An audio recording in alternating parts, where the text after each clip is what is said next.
Hello everyone, this is part 22 of What If Naruto Was Madara's Brother, and I hope you guys enjoy this video and to like, to subscribe, to share, and check out the playlist, to see more comment down below. Now let's start the intro. They call me a god. They call me a god. They call me a god. Join my membership, the perks are great. It's in the description. Tajima and Naori peacefully ate their breakfast while watching the two young men before them nursing their heads quite painfully. It was quite hard for the two older Uchiha to see these two as men, for in their eyes they were still young boys whom they had watched grow over the years. Today was going to be a historic day for their family and they needed the boys at their best behavior, but for now both brother and sister couldn't help but enjoy Naruto and Madara's suffering. "How much did you two idiots drink?" asked Tajima amusedly, and watched Naruto glare at Madara. "More than I'd like," muttered the new king sourly, earning a snort from Madara. "I organized a party for you because after today you're going to be bound to that woman. I don't regret making you have the best time of your life," replied Madara without remorse, even as he groaned from his hangover. "She's not that bad, brother. Maybe you should give her a chance," urged Naruto tiredly. Naori could not help but smile at the fact that Naruto at least respected his future wife if not love her outright. But at the same time, he also knew Madara was still sour with the Senjus and it was best if he was not pushed any further. He had already his revenge for Naruto, which was more than Naruto could ever ask from the older boy. But she also didn't miss the fact that her favorite nephew aside from his painful hangover looked quite nervous. And she had a feeling why. Just when she was about to speak, her brother see her off. "Am I to believe that you do know what happens on wedding night, Naruto?" Madara spewed the lemon juice he was drinking all over the table before bursting out loud laughing while his younger brother blushed crimson and grabbed his forehead in agony and humiliation. "Naruto," snapped Tajima, and smirked when his son raised a patronizing hand. "I am aware of the procedure," muttered Naruto. "I'd say," teased Madara, earning a sharp glance from Naruto but was relieved when Madara gave him a reassuring nod. "Good. I cannot afford for you to shame the Uchiha name in the marriage bed and now is your chance to clear away any doubts. Theory is quite different than the real thing, boy," advised Tajima seriously. "You would know, wouldn't you, father?" grinned Madara. It was one of the rare times Tajima was left speechless and gaped at what Madara just said. Naori chuckled loudly at her brother's stupefied expression before giving an approving grin to Madara, who returned the gesture. "Not so loud," muttered Naruto painfully. "Oh shut up, you baby," chastised Madara, before playfully smacking Naruto on the head, making the younger boy groan in even more pain. Madara's moment of victory didn't last long when he noticed his father gaining a cold smirk on his lips. He knew better than most what that gesture meant. "Madara, since you're so cheery today, I'd like you to oversee the final decorations of the royal castle. Coordinate with the Yamanaka and make sure all the flowers are in place."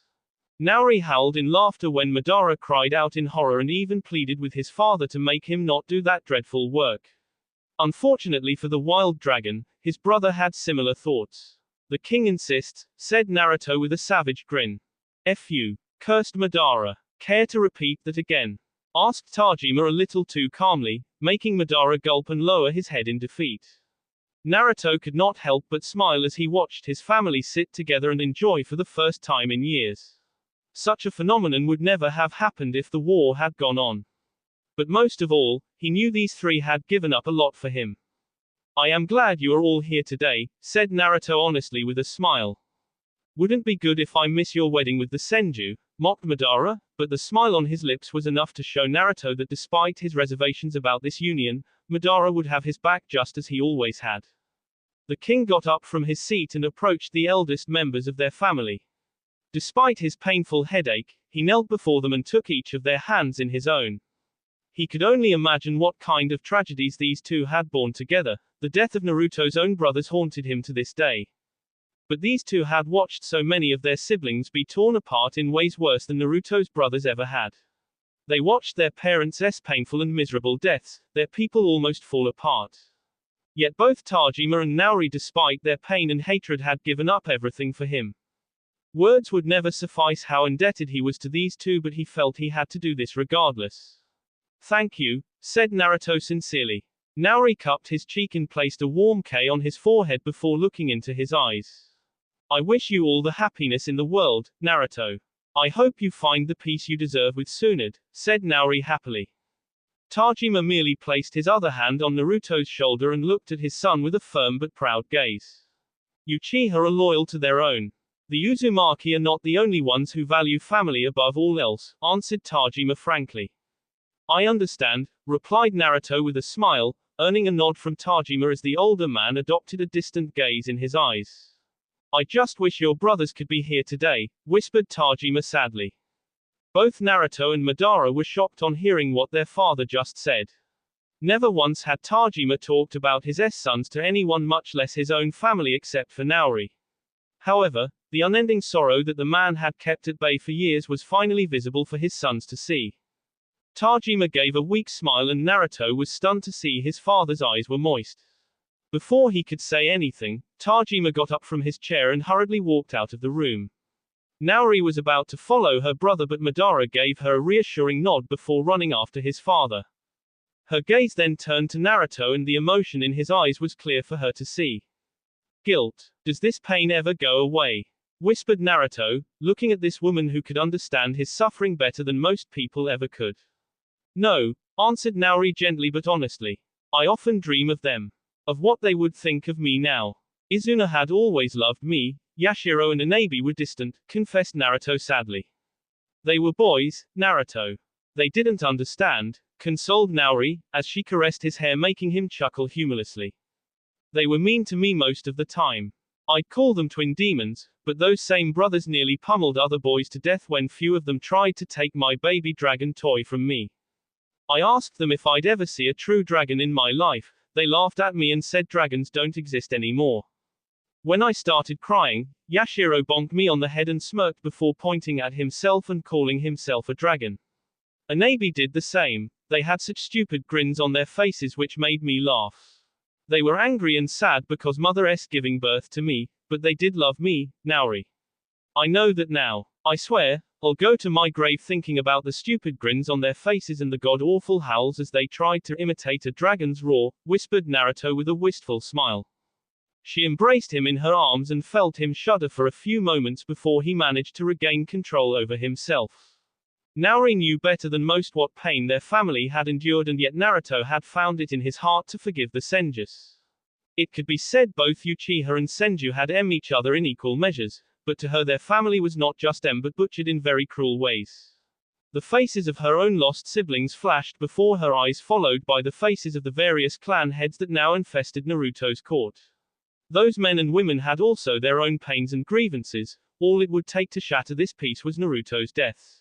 If such a horror happened, Madara and Tajima would wage war and kill every last one of those traitors before getting killed themselves. Naruto had a good heart, but Tajima and Madara were both going away. Madara was going to focus on the upcoming war against the other nations while also building the ninja village. Tajima on the other hand would be focused on maintaining peace in their own nation while also governing the Uchiha clan. That left Naruto alone in the midst of these former enemies. None of them would dare attack him openly or risk being butchered by the fox, but ninjas had other subtle ways of making their enemies go away. She looked at this boy who was her son in all but name, and the thought of seeing his cold corpse would break her completely. Her decision was made. I'm staying here with you, said Naori fiercely, making him look up at her. The clan can survive under Tajima. I'm not leaving you alone here in the midst of these snakes, said Naori seriously, her tone leaving no scope for opposition, but it only made Naruto smile. I can live with that, said Naruto cheekily, making her smirk. You better. Naruto and Madara both observed the finely decorated capital before them. There were still traces of the battle that was fought here not so long ago, but with the help of the ninja clans, much of the damage had been repaired. The residents of the capital were initially hostile to the new regime until Naruto, despite the warnings of his advisors, marched out and interacted personally with the people, a phenomenon that had not happened in nearly a century, with the previous daimyos considering it beneath them to personally visit their subjects. Madara had watched his youngest brother patiently listen to the people and the grievances. He immediately punished the few former royal guards still alive who had terrorized the civilians, imprisoned the corrupt officials. With winter coming, the citizens requested more food, work and coin for their families. A demand which the king promised to fulfill with his first act, giving a considerable sum of the crownlands for civilians to grow farms upon, build houses and claim some lands for themselves.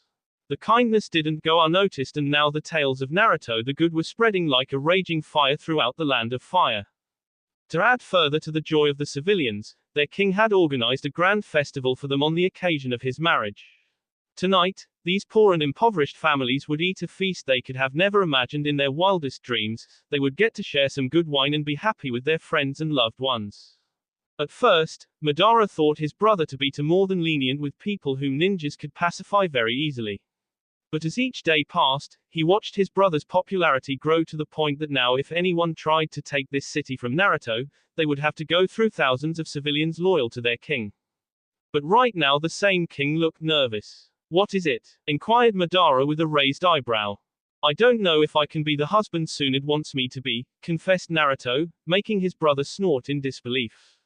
"Trust me. If the Senju cannot see your worth, then she's stupid.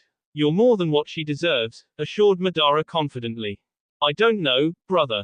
If she ever finds out about my unborn daughters," whispered Naruto, his fear over that possibility clear for Madara to see.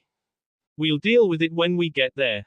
But if it gives you peace, I've already assigned 100 of my best men near the temple. If anyone tries to harm my nieces, they'll have to go through those 100 Uchiha first, and I won't be far away. I won't let anything happen to them," Naruto promised Madara fiercely, earning a smile from the king. "Thank you, truly. But I need another favor," said Naruto hesitantly. "Careful, brother. You owe me quite a lot already," japped Madara, earning a nod from his youngest brother. "I know. And whenever you need me, I will be there for you," promised Naruto sincerely. "I'll hold you to it," replied Madara seriously, before continuing with a smile. "Good. Now tell me what you need." Madara listened as Naruto explained to him of the fact that Mikoto was leaving the Khan's guard. He didn't have to be a genius to see his brother had great affection for the woman and was now worried about her future. When Naruto told him about her fighting skills, Madara was quite impressed. But he soon frowned when Naruto told him about her origin of being a servant's daughter and how many would try to take advantage of her now that she was not under his protection. "I'm thinking of forming a small elite force loyal to me. Considering her experience and recommendation, I'll see her worth, and if she proves herself, then she can command men sworn to defend me. Not that I need it," said Madara honestly with a wink. "I owe you one," said Naruto happily, earning a light bop on the head. "More than one." Naruto wryly smiled at that statement, knowing it was true. Still another concern crossed his mind, and only his brother had the answer to that problem. "Is father okay?" asked Naruto worriedly, earning a grim nod from Madara. "The old man more tougher than the both of us combined. He'll be fine," assured Madara, and didn't miss his brother sighing in relief. Without hesitation, he placed a hand on the nervous boy's shoulder. "This is your day, Naruto. And your family will be there for you, so cheer up and enjoy," encouraged Madara. Naruto could not help but smile. Winter was coming along very fast, and as a result the royal gardens that would be the place of the historic marriage were now sporting a few layers of snow here and there. Naruto wagered that it would turn to muddy slush by the end of the day, and he had instructed a group of servants to clear a path through the courtyard to the gardens. He was walking along that cleared path now, pleased to see that they had done a good job. It was not himself he was concerned with, it was Tsunade. He knew how much importance she gave to her appearance, which had greatly increased now that she was to be queen, and he imagined she would be upset if the bottom of her wedding dress was soaked through and stained with mud and snow by the time she reached the gardens. Though he thought it likely that she would inevitably damage the bottom of it, he was hopeful that it would not be as bad now that she had a clear walkway. It would not be long. Soon she would be making her own way to the gardens. The thought of it had his hands coming to rearrange his clothes nervously. He declined the urge to look back at Madara, who was walking behind him carrying the cloak bearing the roaring red-colored three-headed dragon on a background of black silk, the new sigil of his future family that elevated him above the Uchiha clan. Many of his bannermen had made the effort to join the wedding.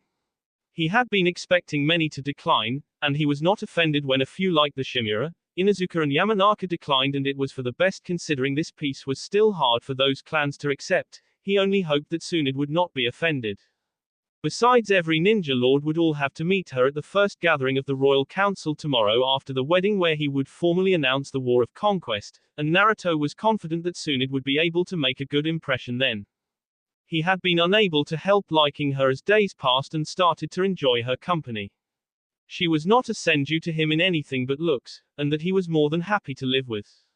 He did wish they did not have to get up and leave in the morning after their wedding though to start a war and crush the remaining daimyo loyalists.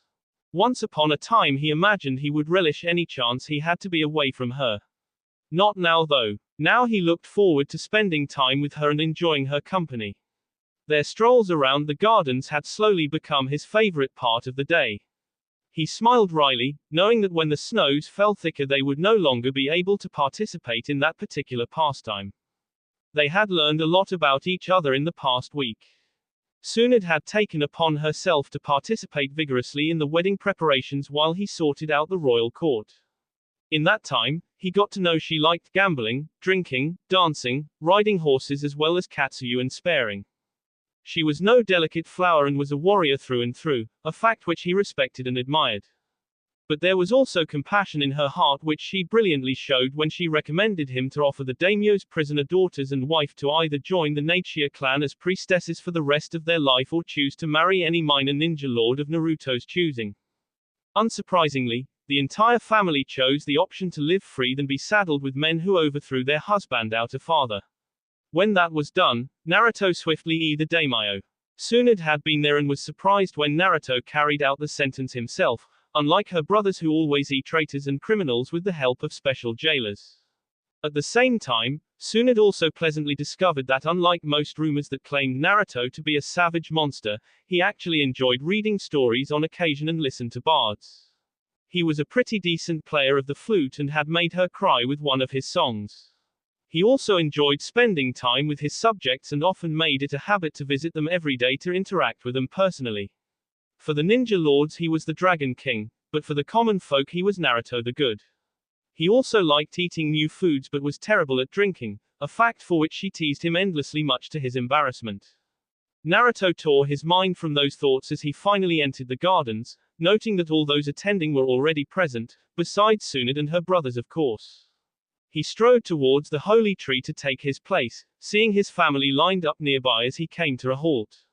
His heart panged dully for those he was missing. 3 of his brothers who should be here were not there, and words couldn't describe how badly he wished Izuna was here on this important day. His only solace was the fact that he had Madara right by his side, giving him a reassuring smile which made his sadness vanish. He was glad to see his childhood friends were all there except for Mikoto, but he understood why she chose to skip this event. Unlike the ninja clan heads who chose not to come to this event due to old grudges and wounded pride, Mikoto had a valid reason to avoid watching him be promised to another woman for the rest of his life. Naruto scanned his family again, noting for the first time that his father was not clad in black. It was the first time he had seen him in anything that resembled color in so many years, and he was touched that he had managed it for his wedding. Even in his simple but elegant blue-colored shirt with the Uchiha crest on his back along with simple black pants and sandals, Tajima Uchiha see a striking figure. Unlike the Senjus, the Uchihas were never one for extravagance, and Tajima was the living definition of that philosophy. Naori on the other hand had decided to skip that tradition, and Naruto could not help but notice how stunning she looked, a fact which was clear to see as many ninja lords despite being married were silently staring at her form. Naori was wearing a blue dress, albeit a rather dark shade of blue, beneath a grey cloak. He sent her a small smile and she returned it, inclining her head slightly. Before he could finish looking at the other guests, he heard stunned gasps and was forced to turn towards the source that evoked such a reaction. He froze. Blasting the tradition of choosing one family member as escort, Tsunade had chosen to have all 3 of her brothers walk by her side as she entered the royal gardens. Her dress was as white as the untouched snow around the pool of the gardens. Even from a distance he could see that the bodice was sewn with pearls and silver and golden thread. Pearls were woven into her hair as well, which was half braided back from her face to allow her golden curls to tumble down her back. Around her shoulders was a black cloak made of fine velvet, and Naruto imagined that the roaring antler of the Senju would be woven into the back of it. He swallowed hard as she and her brothers came to a halt on the opposite side of the pool to him. Everyone in the garden seemed to have turned to stare at her, and he vaguely wondered if she looked as enchanting to them as she did to him. He had always known she was beautiful, it seemed only now he was appreciating just how captivating she really was. He took a deep breath, knowing that this was it. He could not allow the silence to continue much longer.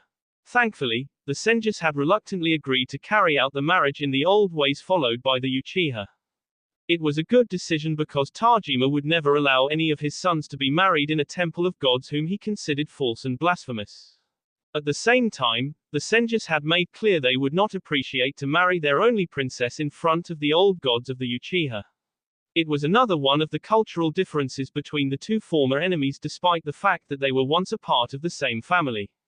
In the end, a compromise was made when Naruto suggested the marriage take place in the royal garden under a simple holy tree with the blessings of a priest who knew enough about both religions. It would seem this union was going to set a lot of new rituals and send cultural shocks throughout the elemental nations, if it had not already done so. A fact which made Naruto smirk internally before he was brought out of his thoughts by Madara's loud voice. Who comes? Who comes before the gods? Madara asked clearly. Naruto's eyes stayed on Tsunade, who smiled at him, as her eldest brother answered the question. Tsunade, of the Senju clan, comes here to be wed, Hashirama announced proudly with a beaming smile. It was her second brother who followed the ritual, although his ice-cold eyes seemed to bore into Naruto's very soul and his clenched fists was enough to show how much he hated this. She comes to claim the blessings of the gods. Who comes to claim her? Tobirama asked coldly. Me, Naruto said firmly, determined to show the white-haired Senju he was not intimidated by him in the slightest, that his opinion did not matter to him. That he was glad to marry Tsunade, regardless of Tobirama's bitter feelings. Naruto, of the Uchiha clan, he continued clearly, the Dragon King and rightful ruler of the elemental nations. I claim her. Who gives her? He asked, finally moving his eyes from his bride and to his last good brother. Atama, of the Senju clan, Atama replied, meeting Naruto's eyes for a moment with a smile before he turned his attention to Tsunade. Princess Tsunade, will you take this man? He asked amusedly, referring to her formula, earning an eye roll from the blonde beauty and slight chuckles from the guests. I take this man, Tsunade said, her voice strong and clear as her eyes found Naruto's. He smiled a tiny smile for her, and she relinquished her hold on Atama's arm at the gesture. Slowly she walked away from her brothers, and stepped around the pool until she stood face to face with Naruto. He offered his hand at once and she gave her own without hesitation. Naruto put a little pressure on her hand as he took it in his, holding her eyes and sharing a smile with her before they both turned slightly to face the holy tree. They knelt as one, their hands still clasped, and bowed their heads in submission to the priest who started the ceremony. Naruto knew that unlike him, Tsunade did not believe or pray to any gods, new and old, but he himself sent a silent prayer to them. A happy and contented life. That's all he asked for. That's all he ever wanted now. He squeezed her hand lightly again once he had finished, hoping that she would understand the pressure. She squeezed his hand back, and he assumed that she had. He raised his bowed head before rising slowly to his feet, keeping Tsunade's hand firmly in his own to keep her steady as she rose gracefully back up. With that, Naruto glanced behind him, nodding slightly to the Madara, who approached slowly with the royal Uchiha cloak draped over his arm.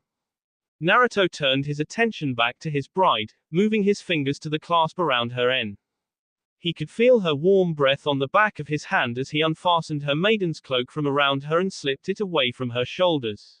He passed it back to the Madara, receiving the royal Uchiha cloak in return and sweeping it quickly around Tsunade's shoulders before she had the chance to get cold. His fingers shook ever so slightly as he fastened the clasp, knowing that this final gesture was the one that bound them fully as husband and wife. When he moved his hands away again, he met her eyes before taking both her hands in both of his, tugging her closer slightly. She moved willingly, her head already tilted up so she could meet his eyes. In that moment he wished that he had killed her that night when they were alone in her chambers, when there had not been any other eyes on them. Now they were surrounded by people, and he could practically see Tsunade's nerves shining in her eyes. He couldn't not kill her. For one thing he wanted to, and for another, it would look bad to those in attendance. They would make assumptions, wrong assumptions, that he wished to avoid at all costs. He pushed that from his mind and leaned into Sunad, tilting his head and closing his eyes the moment before their lips met. Hers were soft and warm as he had expected them to be, and he let his own linger for a long moment before he pulled back. She smiled widely when he did so, and he returned the gesture gladly, unable to believe that this moment he had dreaded for so many days had brought him such an inexplicable joy.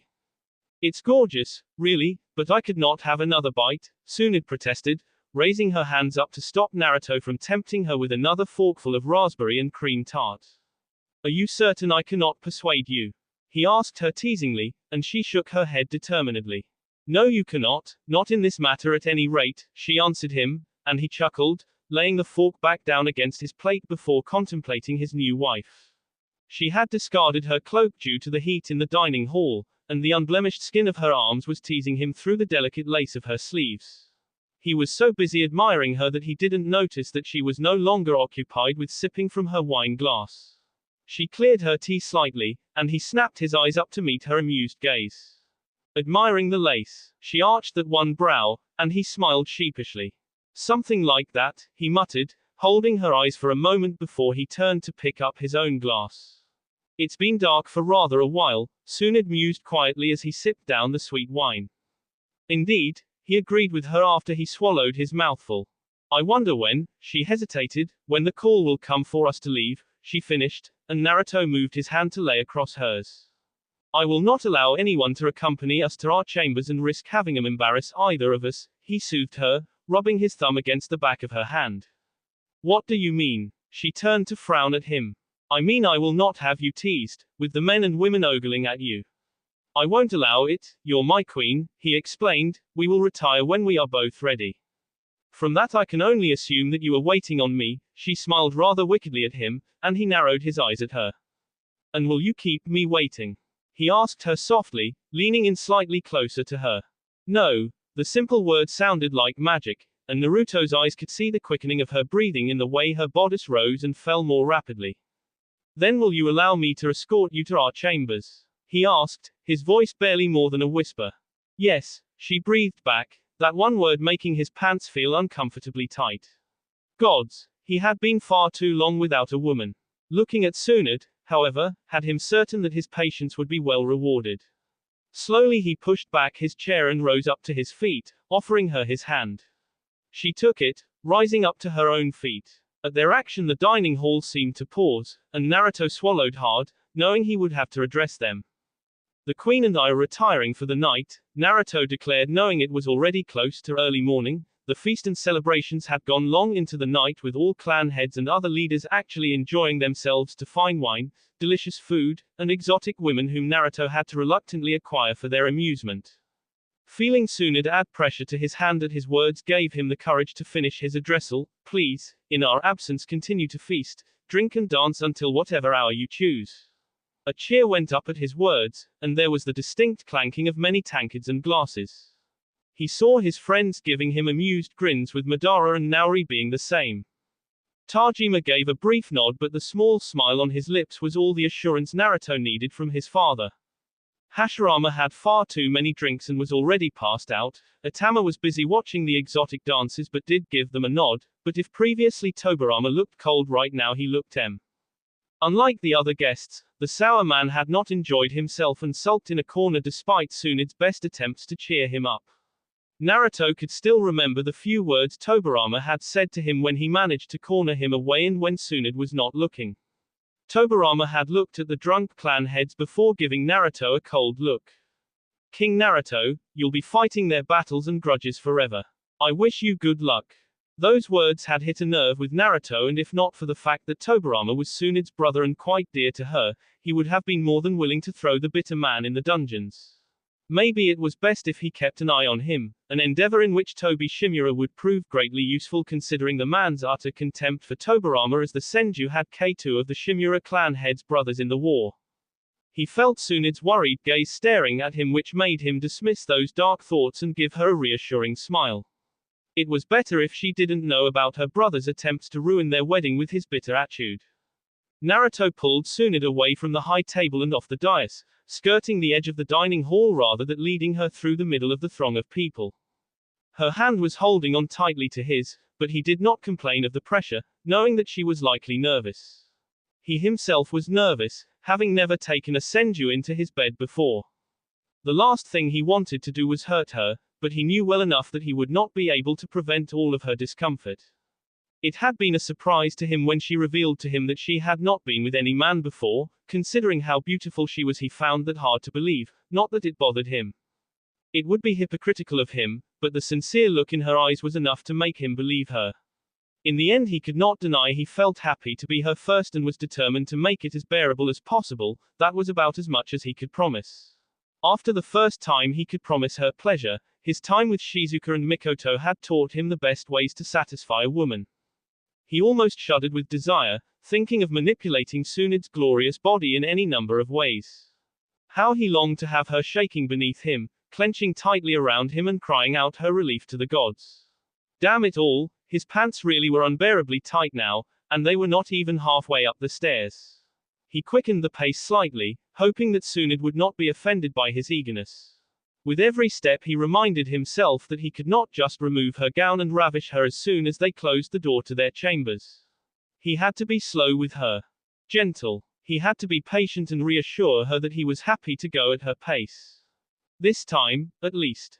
Gods. He almost groaned as he realized morning was barely a few hours away and they needed to rest thoroughly before the important announcements tomorrow. It wouldn't be good if they showed up half exhausted. Most of the clan heads would understand, but it would also send a bad message that their new king and queen valued their pleasure more than the duty. Neither of them could afford to let such rumors flow, not with this new peace so fragile and many clan heads still bitter with the grudges. All it would take was a minor slight and the war could start again. He could not afford that, not after everything that he had to give up. Everything his family gave up for him. Naruto could have wept in relief when they came upon their chamber door, and he pushed it open, pulling Tsunade in after him before he closed it firmly behind them and slid the lock into place. He turned to look at her then, seeing her eyes lingering on the locked door. I would leave it open, but we have rather a lot of people in the castle tonight, and a large portion of them will likely end up drunk and disorientated. He smiled reassuringly at her and she giggled slightly. His eyes were drawn to her hands, seeing how her fingers flexed towards her palms. He frowned, crossing to her and gently taking hold of her hands. Are you okay? He murmured, looking up to meet her eyes and seeing that a frown adorned her own face. I hate to think that anything here makes you feel uncomfortable. That I make you uncomfortable. If that is the case, then I won't. You don't. Tsunade protested at once, her hands flying to his as her head shook almost violently. You couldn't, you never did. Not once have I been uncomfortable in your presence. Apprehensive, yes. Nervous, yes. But not uncomfortable. You don't frighten me, Naruto. You have been kind and honest with me despite how cruel I was to you when we first met. That will be all for this video. Be sure to like, subscribe, share, and comment down below for more videos. Goodbye.